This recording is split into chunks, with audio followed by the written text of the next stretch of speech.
we know that location, socioeconomic status, insurance, financial hardships, lack of urologists in rural areas, geographic distance to services, and access to transportation all play an important role in the outcomes for patients and families facing a prostate cancer diagnosis.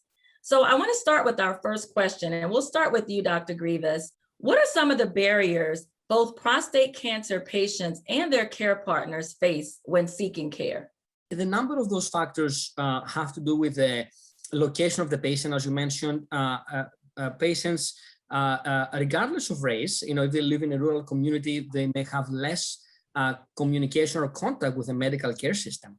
And that's a known reality. There is data suggesting that across different states, this access to care issue is becoming more and more noticeable. And the distance involved in some areas to get to a medical facility, let alone a specialized medical facility specialized on prostate cancer, it can be a big problem.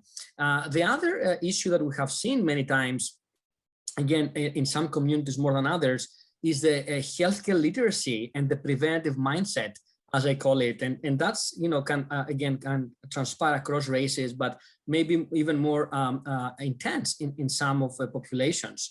And when I talk about health literacy and preventive mindset, and it's about the relationship, right, that an individual has with the healthcare system, and sometimes the distrust, right, that may take place, and also the, I would say, comfort that the patient has to enter and access the medical care system, that they can allow the providers to take care of them. And these are real, I would say, examples that we have seen patients having this concern, of letting themselves be taken care of in a medical system.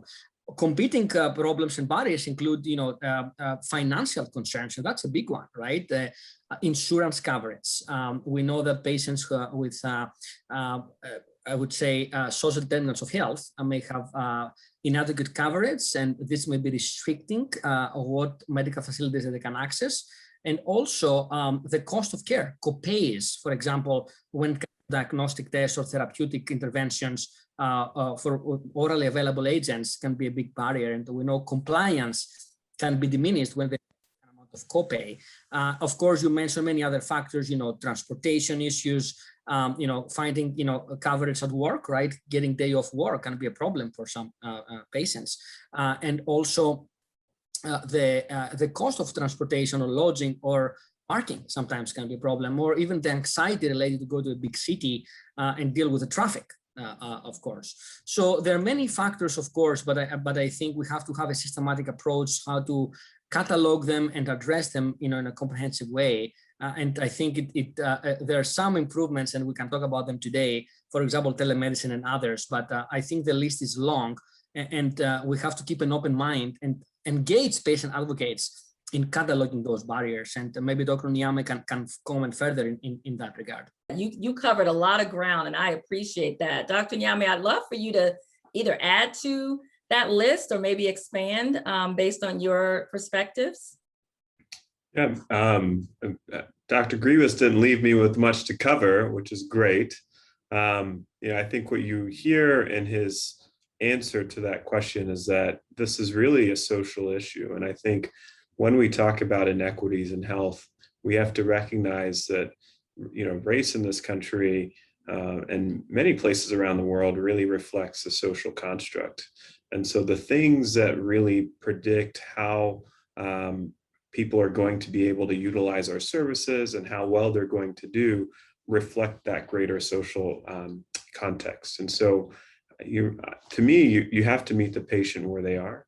And the strength of the relationships that you can build between the healthcare system and the communities that are at risk, especially the ones that have the highest disproportionate risk of bad outcomes or not being able to utilize services, is important.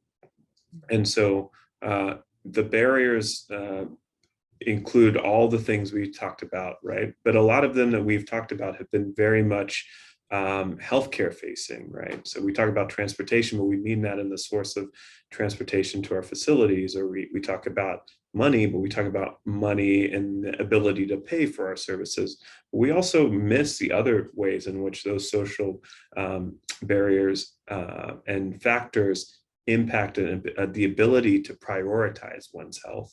And so that is a really big problem and something that we also need to put in the context of this conversation. I think when we take the covers off and we really see what our patients' lives are like, sometimes we recognize that it's not just about their ability to utilize the services that we provide, but that there are bigger issues at hand that also need addressing.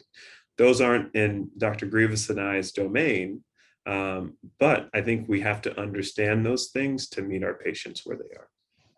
Absolutely. I really appreciate that both of you have really focused on those social determinants of health. I appreciate you mentioning, racism and the fact that, the patients being able to prioritize their health. I think historically in medicine, we have blamed our patients for, not taking care of themselves, so to speak, without a full appreciation of all of these barriers that both of you have just identified. So I really appreciate that.